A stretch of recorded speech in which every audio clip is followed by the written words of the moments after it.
சக்தி குருவடிச்சரணம் திருவடிச்சரணம் ஆக்கமும் ஆன்மீகம் ஒரு அற்புதமான தொழில்நேர்களே இவர்களே ஒரு தடவை மகாபரிவாளை சந்திக்கிறதுக்கு நிறைய தொண்டர்கள் நின்று அதில் ஒரு தொண்டர் குழந்தை இங்கையுமா நின்றுருந்தான். அப்போ மகாபரிவா தரிசனம் கிடைக்கிறப்ப கிட்டக்க வர பெரியவா வாமா அப்படின்னு கூப்பிட்ற. குழந்தைய பார்க்குற. குழந்தை அழுகலை, சிரிக்கலை, எதுவும் செய்யலை. இப்போ தாயார் கண்கள் ததும்பி நீர் அப்படியே இருக்குது. அப்போ பெரியவாட்ட சொல்கிறான், என் குழந்தை சிரிக்க மாட்டேங்குது, கை கால் உதற மாட்டேங்குது, ஆனால் அப்படியே இருக்குது, எனக்கு ரொம்ப கஷ்டமாக இருக்குது பெரியவா அப்படின்னு. அப்போ மயூரநாதர்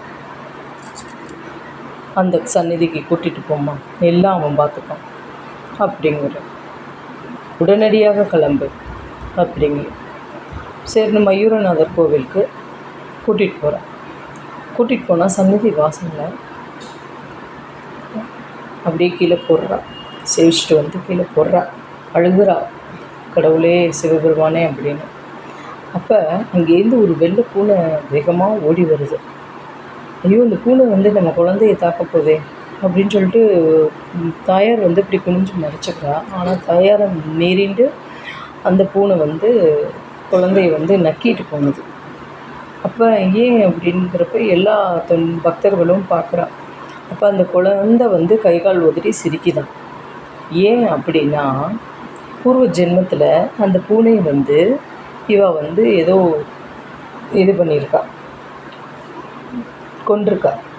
அப்போ அது இந்த குழந்தையை தாக்கியிருக்கு. அப்போ அந்த பூனை தெய்வத்துக்கிட்ட முறையிட்டிருக்கு. அதனால ஒரு பிறவி இப்படி எடுத்திருக்கு, இந்த குழந்தை இப்படி அனுபவிச்சிருக்கு. ஆக கர்ம வினை, ஊழ்வினை எல்லாமே நம்ம அனுபவிச்சே ஆகணும். ஆனால் கடவுள்கிட்ட இருந்தோம்னா கொஞ்சமாக அனுபவிக்கலாம். நாத்திகனும் இருந்தால் எப்படி தாக்கு பிடிக்க முடியும்?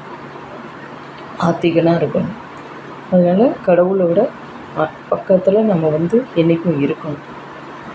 தொண்டு செஞ்சுட்டே இருந்தோம் அப்படின்னா இந்த கர்ம வினையிலேருந்து நம்ம கண்டிப்பாக தப்பிக்கலாம்.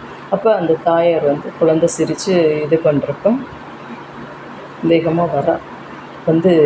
பெரியவாட்ட சொல்கிறா, இந்த மாதிரி குழந்தை நல்லா எடுத்து பெரியவா அப்படின்னு. தெரியும் கடவுளோட அனுகிரகத்தால், அந்த சந்திரசேகர் அனுகிரகத்தால் நல்லாயிட்டான் குழந்தை அப்படின்னு.